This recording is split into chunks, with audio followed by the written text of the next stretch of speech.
Milí posluchači, vítejte u první epizody podcastu Stíny společnosti. Od mikrofonu vás zdraví psycholožka Šárka Čermínková a dnes se společně ponoříme do tématu, které zůstává často na okraji veřejné debaty. Budeme mluvit o náboženství, spravedlnosti a duševním zdravím, o psychologických dopadech Vatikánské smlouvy na naši společnost. V posledních měsících se ve veřejném prostoru objevilo téma, které zůstalo pro většinu obyvatel nenápadné. Přestože jeho důsledky mohou být zcela zásadní. Jedná se o Vatikánskou smlouvu, takzvaný konkordát, kterou schválila Poslanecká sněmovna a jež čeká na ratifikaci prezidentem. Je to mezinárodní dohoda mezi Českou republikou a Svatým stolcem, která stanoví nové rámce pro postavení katolické církve v našem právním systému. O politických a právních dopadech se diskutuje čím dál hlasitěji, ale co psychologický rozměr? Jaké důsledky může mít tato smlouva na duševní zdraví jednotlivců i na psychické klima společnosti? Vatikánská smlouva rozšiřuje zpovědní tajemství na takzvané pastorační pracovníky. To jsou tedy osoby, které nejsou jasně definovány ani civilním, ani církevním právem. Mohou to být laici, bez odborného vzdělání, pracující například ve školách s dětmi. Co to znamená? To znamená, že tito lidé nebudou mít povinnost oznámit nebo překazit trestný čin, pokud se o něm dozvědí. A dále to znamená, že pokud se dítě svěří se šikanou nebo zneužitím nebo jinou formou těžké zkušenosti, nemusí mu být vůbec zajištěna ochrana. Z psychologického hlediska to znamená naprostou erozi důvěry v systém pomoci. Děti mohou zažít takzvanou sekundární viktimizaci, to je trauma z toho, že jejich bolest nenalezla odpověď ani ochranu. Navíc to může vyústit v chronické úzkostné poruchy důvěry a attachmentu, tedy rané vazby, v depresi a pocity izolace. Je podstatné říct, že tato smlouva zajišťuje katolické církvi rozsáhlé pravomoci v oblastech, jako je školství, zdravotnictví nebo veřejné finance, a to bez rovnocenné zpětné kontroly. Co to znamená pro společnost a k čemu to pak může vést? Může to poté vést k pocitu nespravedlnosti a pocitu ztráty vlivu na rozhodování v našem státě. Dále to může vést k naučené bezmocnosti, kdy se lidé vzdávají snahy něco změnit, což tedy není v dnešní době nic neběžného. A stejně tak to může vést ke vzniku kolektivní frustrace, která může eskalovat do polarizace nebo radikalizace. Opět v dnešní době velmi běžná věc. V psychologickém kontextu jde o narušení bazální spravedlnosti, která je pro zdravé společenství zcela klíčová. Dochází tak k ohrožení důvěry ve spravedlivý právní systém. Totiž zavedení kanonického práva jako součásti českého právního řádu znamená, že bude nadřazeno toto kanonické právo ostatním zákonům. To pak může mít důsledky pro trestní řízení. Například zpovědní tajemství má přednost před oznamovací povinností.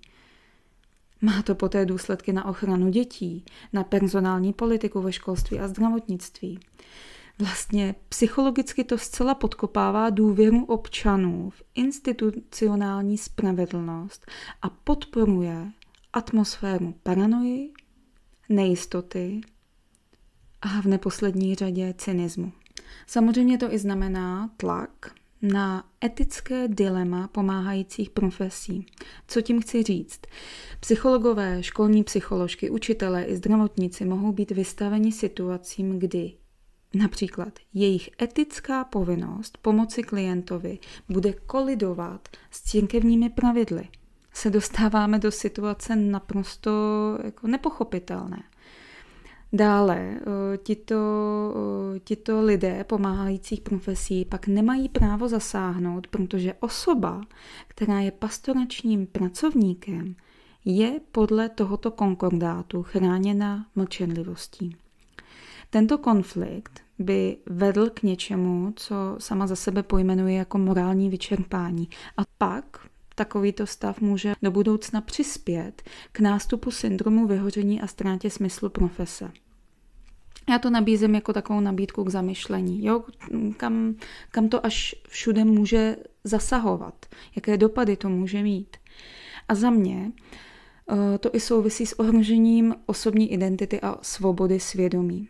Totiž v sekulárním státě je zaručena rovnost všech občanů bez ohledu na vyznání a v momentě, kdy se stát váže na jednu církev, pak vzniká zásadní existenční nejistota pro lidi s jiným nebo žádným vyznáním. Dále vzniká ztráta psychologického ukotvení v hodnotovém systému státu. A z psychologického hlediska jde za mě o oslabení identity, autonomie a svobody vyjádření, což je zcela klíčové pro duševní zdraví. V momentě, kdy do právního řádu vstupuje silný ideologický nebo náboženský prvek, pak my občané potřebujeme víc než jen politický názor. Potřebujeme hlas psychologů, etických komisí a občanskou diskuzi. Potřebujeme pojmenovávat, jaké budou dopady na ty nejzranitelnější z nás. A tak se ptám, kdo bude chránit děti, pokud systém ochrany nebude funkční? Jak se budou cítit občané, kteří se něčím nebo nějak nevejdou do nové ideologie? A jak udržíme důvěru ve spravedlnost, když budou někteří výjimečně, tedy více chráněni než ostatní? Psychologie má odpověď. Duševní zdraví potřebuje naprosto neodiskutovatelně transparentní pravidla, rovný přístup a aktivní ochranu slabých. Pokud těmito principy nová smlouva otřásá, pak otřásá i základy psychické stability společnosti. Duševní zdraví celé společnosti stojí na důvěře, rovnosti a jasných pravidlech. Pokud tyto základy rozvolníme, oslabujeme i schopnost být vnitřně silní a psychicky odolní. Děkuji, že jste dnešní epizodu doposlouchali až sem.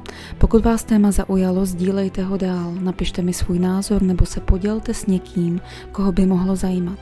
Uslyšíme se příště ve Stínech společnosti.